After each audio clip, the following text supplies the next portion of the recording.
Morning, everybody. It is 8:39 on Wednesday, the 6th of December. Snowed here. They said a dusting. I don't know. Felt like about 2.5 inches when I cleaned off the car first thing this morning. Okay, when I came down this morning, we were up 60 in the Dow, 40 in the Nasdaq, and 10 in the S&P. And then we got to work with several of the numbers that came out.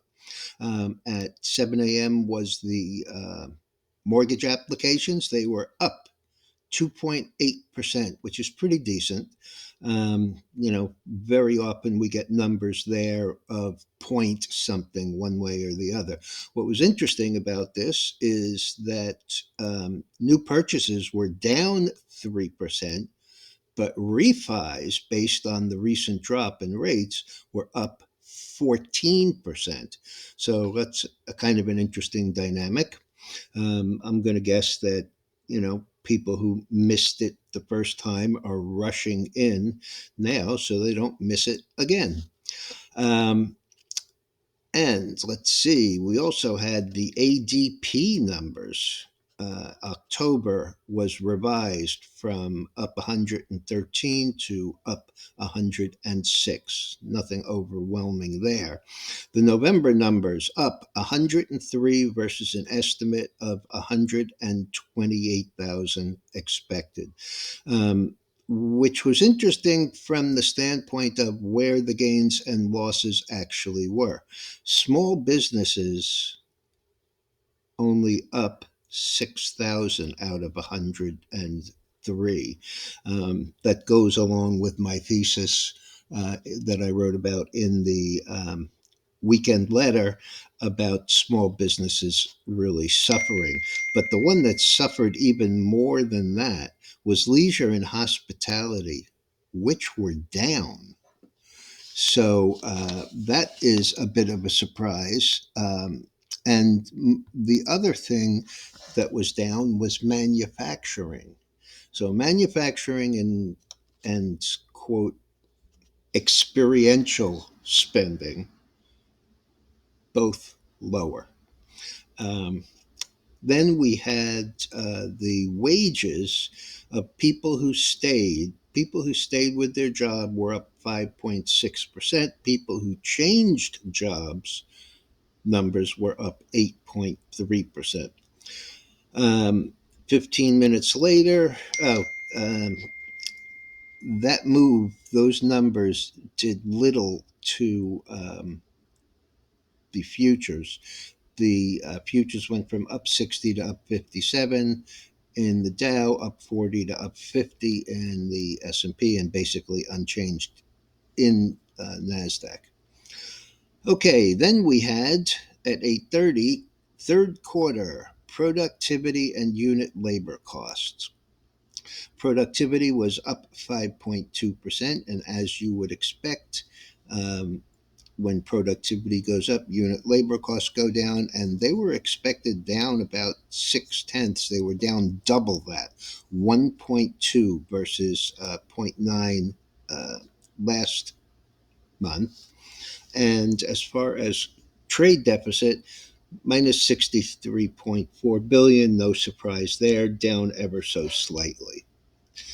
As of the productivity numbers, the Dow went from up about 60 to up 102. Nasdaq from up 50 to up 78, and the S&P from up 11 to up 16. Right now, the Dow has given a little bit of that back, up only 89. Uh, yeah, 89 there. Nasdaq is up 89, so that's a little bit better, and the S&P still is up about 16. Going to be a little light on the discussions of earnings. They're all out there, you know, nothing overwhelming. Okay, Box, I will mention, had a miss. The stock had closed 26.69, The high today is 23.31, and the last is 23.30, and that while it's on practically on the high, it's still down 12.7%, or $3.39. Okay, let me just see if there's anything else I wanted. Parvaris, PHVS, one that I've never really watched. Um, Kind of interesting though. It um, has a range of 33 to about $1.77, but they had great results today on a drug for severe swelling. This is related to angioedema, which is hereditary, and their drug was a home run here. Let me just see where the stock actually closed yesterday. PHVS stock closed yesterday at 20.95. This morning it's been as high as 33.31. The last is 28.10. That's up 7.15 or 34%. This drug is number one, great results. Number two, which is very common, with the success, they are raising money. I mean, the stock, 2.5 weeks ago was 17. Today it's been 33, so it doubled. But what's interesting here is that they're doing an offering, and it's a fairly substantial offering relative to the size of the company.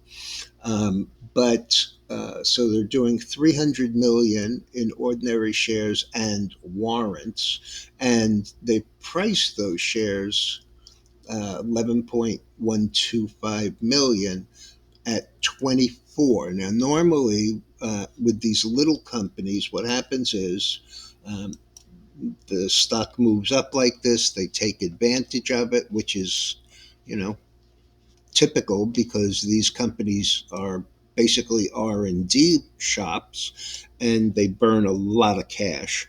And the stock moves back down. So it's not 28, but it is still 24. And I mean, it's not 33, but it's still 24 and change at the low, 28.85. It's still well above that. That 37% really kind of speaks volumes about the stability of this one. The only one that has a real problem with it is BioCryst, which has a competing drug. And that competing drug evidently is not as strong, doesn't get those kind of results. That stock closed 638 yesterday. It's been as high as low as 524. Last is 555, down 58 cents, or about 10.5%. So enough of that. Chart on the screen is the wheat. We've been talking about this for 3 or 4 days in the Discord room. We have regained the 200 day moving average. We should be in an area of resistance. If we get a little further pop up, we'll probably take a profit.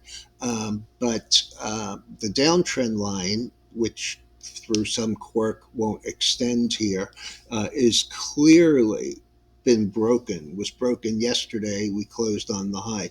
We are getting a little bit overbought, but on a longer term basis, the MACD is really just turned positive in the last 10 days or so, and has crossed back to the upside.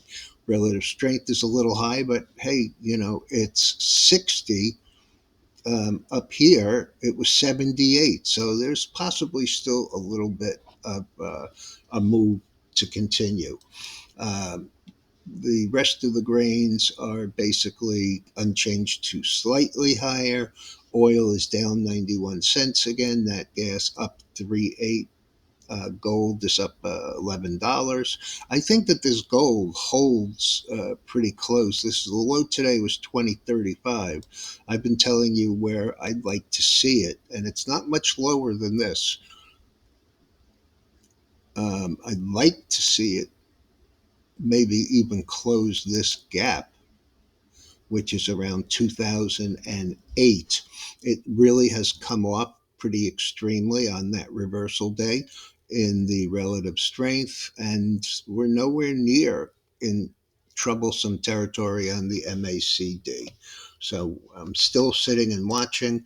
We have long term positions in gold and silver and several miners on both sides in the big account. Silver up about 6 cents, copper up about 3 cents. Um, the dollar down 6 cents. Bitcoin up another 275 with a high of 44,835, and the bonds are up 7 ticks. All right, folks, I'll be back later. Oh, by the way, we took a gain yesterday in ConAgra.